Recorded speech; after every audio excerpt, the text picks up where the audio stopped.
কখনো কখনো কিছু পরিচিত ফল আমাদের কাছে অপরিচিত হয়ে যায়। যেমন বিশ্বের জনপ্রিয় ফল হিসেবে আপেলের চাষ প্রায় সব দেশেই দেখা যায়।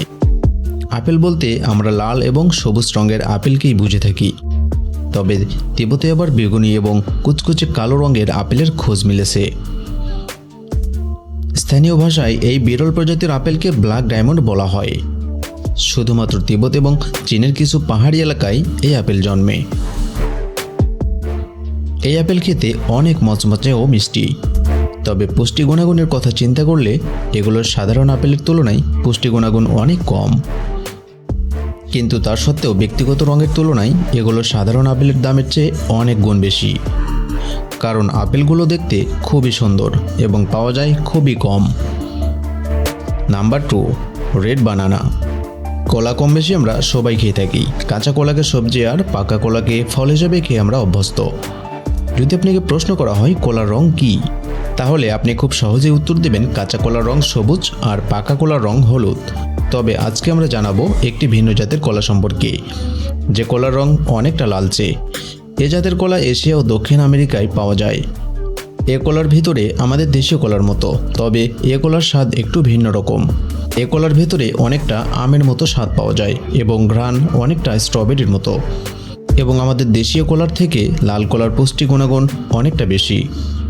এ জাতের কলা যেমন লালচে, তেমনি এ কলার গাছগুলোতে লালচে রঙের আভা। বর্তমানে আমাদের দেশেও বিভিন্ন জায়গায় লাল কলার চাষ হচ্ছে। নাম্বার 3, জাতীয় ফল কাঁঠালের সাথে পরিচয় নেই এমন মানুষ বাংলাদেশে নেই বললেই চলে। কাঁঠাল প্রেমীদের জন্য দেশে এসেছে সম্পূর্ণ লাল রঙের ভিয়েতনামের লাল কাঁঠাল। মূলত থাইল্যান্ড, মালয়েশিয়া ও ভিয়েতনামের কাঁঠালের বেশ কিছু উন্নত জাত অবমুক্ত রয়েছে। তার মধ্যে অন্যতম হল ভিয়েতনামের আঠাবিহীন রঙিন কাঁঠাল। তবে এই কাঁঠালের সাইজ কিছুটা ছোট। এই জাতের কাঁঠালে কোনো আঠা, বথা বা কোনো সবলা নেই।